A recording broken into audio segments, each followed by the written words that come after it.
প্রিয় শিক্ষার্থীরা, ইংলিশ ভ্যালির পক্ষ থেকে আমি অনায়কান্তি মণ্ডল তোমাদেরকে অনেক অনেক স্নেহ, ভালোবাসা ও শুভেচ্ছা জানাই। আজ আমরা দেখে নেব প্রেজেন্ট কন্টিনিউয়াস টেন্স কোন কোন ক্ষেত্রে এর ব্যবহারটা কোথায় কোথায় কীরূপভাবে ঘটে থাকে, এর যে অ্যাপ্লিকেশনগুলো, এর যে ব্যবহারগুলো বিভিন্ন ক্ষেত্রে কেমন কেমনভাবে কীরূপভাবে এই টেন্সকে আমরা ব্যবহার করে থাকি, ব্যবহার করব, সেটা আজ আমরা শিখে নেব। তো চলো আমরা পড়াটাকে স্টার্ট করি। The uses of the present continuous tense. প্রথম point, for an action going on at the time of speaking. তুমি যখন কথা বলছো সেই মুহূর্তে, সেই সময়ে, তোমার কথা বলার সময়ে যে কাজ বা ঘটনা ঘটমান, চলন্ত, চলমান, চলছে, এরকম একটা ব্যাপারকে বোঝাতে চলন্ত, চলমান, ঘটমান কোনো ঘটনা, যে ঘটনাটা, যে কাজটা ঘটছে, চলছে, at the time of your speaking, তোমার কথা বলার সময়ে, সেই বর্তমান সময়ে চলন্ত চলমান ঘটনাটাকে আমরা এক্সপ্রেস করার জন্য প্রেজেন্ট কন্টিনিউয়াস টেন্সকে ব্যবহার করব। ইট ইজ রেনিং, এখন বৃষ্টি পড়ছে। তুমি যে কথা বলছো, এখন বৃষ্টি পড়ছে, তোমার কথা বলার সময়েই কিন্তু ঘটনাটা ঘটছে। He is writing a letter, সে একটা চিঠি লিখছে। তাহলে at the time of your speaking, তুমি যে সময়ে কথাটা বলছো সেই সময়টিতেই কিন্তু he is writing a letter, সে একটা চিঠি লিখছে। সি ইজ সিঙ্গিং, সে গান গাইছে।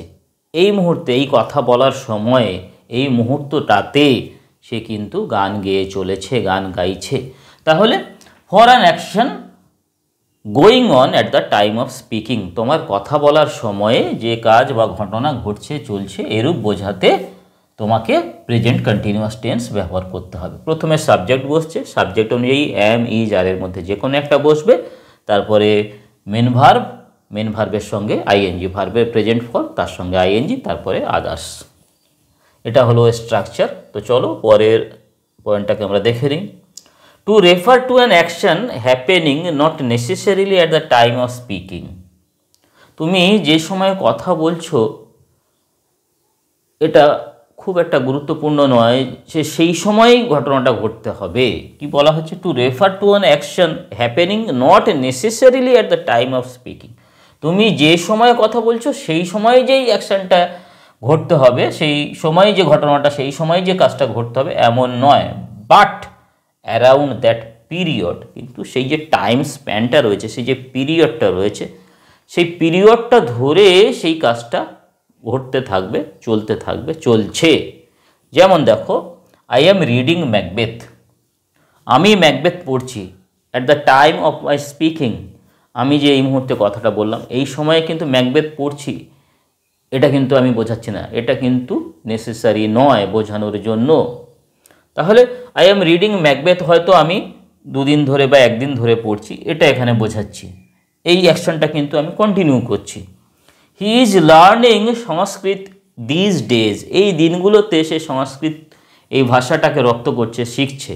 তাহলে at the time of my speaking, এই সময়ে যে আমি কথা বলছি, এই কথা বলার মুহূর্তেই যে আমার সংস্কৃত শেখার কাজটা ঘটছে এমন কিন্তু নয়। এই যে দিনগুলো, এই 1-2 দিন বা 3 দিন, 1-2 3 দিন, এই সময়টাতে, এই পিরিয়ড অফ টাইমের মধ্যেই কিন্তু আমার এই শেখার কাজটা চলছে, এরকম বোঝানোর জন্য আমরা ভার্বের প্রেজেন্ট কন্টিনিউয়াস টেন্সকে ব্যবহার করছি।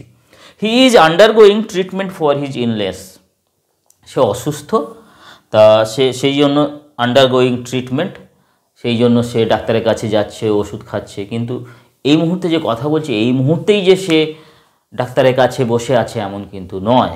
তাহলে আশা করি এই পয়েন্টটা তোমরা বুঝলে। পরের পয়েন্টে চলো। For an action that has already been arranged to take place in the near future. For an action that has already been arranged, এমন একটা অ্যাকশান যেটা ইতিমধ্যেই স্থিরীকৃত, ইতিমধ্যেই অ্যারেঞ্জ হয়ে আছে যে এটা হবে, এটাকে আমরা অ্যারেঞ্জ করে রেখেছি, এটা হবেই। To take place in the near future, অদূর ভবিষ্যতে, খুব কম সময়ের মধ্যে, 1-2 দিনের মধ্যে এই ঘটনাটাকে আমরা ঘটাবো। এটা আগে থেকেই আমরা অলরেডি বিন অ্যারেঞ্জড, আগে থেকেই এটাকে অ্যারেঞ্জ করে রেখেছি, আয়োজন করে রেখেছি, স্থির করে রেখেছি যে এই অ্যাকশনটা ঘটবে। To take place in the near future, অদূর ভবিষ্যতে এই ঘটনাটাকে ঘটবে। তাহলে অদূর ভবিষ্যতে কোনো ঘটনা যেটাকে আগে থেকে আমরা স্থির করে রেখেছি, অ্যারেঞ্জ করে রেখেছি, এরূপ ব্যাপারকে বোঝানোর জন্য আমরা ভার্বের প্রেজেন্ট কন্টিনিউয়াস টেন্সকে ব্যবহার করব। We are going to A circus show tonight. আমরা আজকে রাত্রিবেলাতে একটি সার্কাস শোতে যাব। তাহলে এটা আমরা সকালবেলাতেই অ্যারেঞ্জ করে রেখেছি যে এটা আমরা যাব।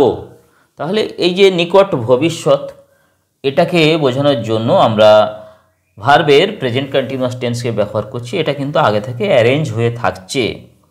My brother is arriving tomorrow. আমার ভাই আগামীকাল আসছে। তাহলে এটা আগে থেকেই অ্যারেঞ্জ করা আছে, সে আগামীকাল আসবে। এবার আমরা কয়েকটা ভার্ব সম্বন্ধে জানব যে ভার্বগুলোকে কন্টিনিউয়াস ফর্মে ব্যবহার করা যায় না, সাধারণত ব্যবহার করা হয় না। এই সমস্ত ভার্বগুলোর সাধারণত আইএনজি ফর্ম হয় না।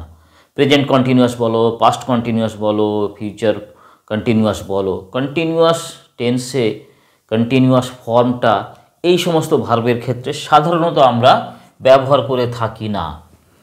Verbs not normally used in the continuous form, এদের সাধারণত কন্টিনিউয়াস ফর্ম হয় না। কন্টিনিউয়াস ফর্ম বলতে আইএনজি ফর্ম হয় না। তো চলো আমরা দেখি। ভার্বস অফ পারসেপশন, যেমন see, hear, I am seeing হয় না, I am hearing, I am smelling হয় না, নোটিস, রেকগনাইজ ইত্যাদি ইত্যাদি, এদের সাধারণত আইএনজি ফর্ম হয় না। চলো ভার্বস অফ অ্যাপিয়ারিং, কোন কোন ভার্বগুলো না, appear, look, SIM. It is সিমিং হয় না, কি করতে হবে, ইট সিমস। যেমন আই অ্যাম সিইং হয় না, কি করতে হবে, আই সি। যাই হোক, চলো পরেরগুলো দেখি আমরা। Verbs of emotion, love, like, hate, desire, hope, refuse, prefer, want, wish, feel, এই ভার্বগুলো। Verbs of thinking, believe, think, suppose, agree, consider, remember, know, forget, mean, imagine, mind, understand. তাহলে এই সমস্ত ভার্ব যেগুলোকে আমরা এখন দেখলাম, পারতপক্ষে এই সমস্ত ভার্বগুলো, এই সমস্ত ওয়ার্ডগুলোর সঙ্গে আইএনজি যুক্ত করবে না, সাধারণত আইএনজি ফর্ম এদের হয় না। এরপরে দেখো হ্যাভ, পজেস, মানে অধিকারে থাকা, দখলে থাকা বোঝাবে, যেমন own, possess, belong to, contain, consist of, be, except when used in the passive. যেমন দেখো a letter is being written by me, সেখানে কিন্তু বির সঙ্গে আইএনজি আমরা যুক্ত করছি। আবার বলছি, a letter is being written by me. এবার আমরা দেখে নেব যে এই সমস্ত ওয়ার্ডগুলো, এই সমস্ত যে ভার্বগুলোকে আমরা জানলাম, এদের যদি মিনিংটাকে চেঞ্জ করি, এদের আইডিয়াটাকে যদি চেঞ্জ করি, তাহলে দেখব সেক্ষেত্রে আমরা আইএনজি ফর্ম ব্যবহার করতেই পারছি। তো চলো আমরা দেখব যে মিনিংটাকে চেঞ্জ করে কিভাবে এই সমস্ত ভার্বগুলোকে আমরা আইএনজি ফর্মে ব্যবহার করতে পারি। তো চলো আমরা দেখি। I am thinking of going to Kolkata. এখানে থিঙ্ক মানে হচ্ছে consider the idea of.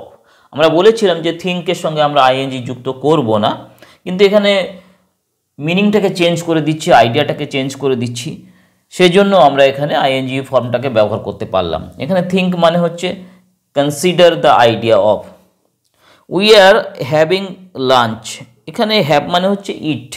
Mister Sen is minding his baby, এখানে মাইন্ড মানে হলো look after.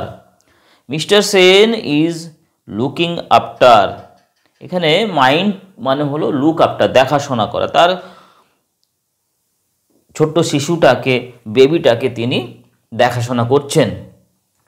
How are you liking your new job, এখানে লাইকের সঙ্গে আইএনজি যুক্ত করেছি, লাইকের সঙ্গে আইএনজি যুক্ত হয় না। এখানে দেখো আমরা কিছুক্ষণ আগেই সেটা পড়ে ফেলেছি। তাহলে এখানে আইএনজি কেন আমরা যুক্ত করতে পারছি, কারণ আমরা আইডিয়াটাকে, মিনিংটাকে চেঞ্জ করে দিচ্ছি। How are you liking your new job, এখানে লাইকিং মানে হলো এনজয়িং, উপভোগ করছো, উপভোগ করা বোঝাচ্ছে।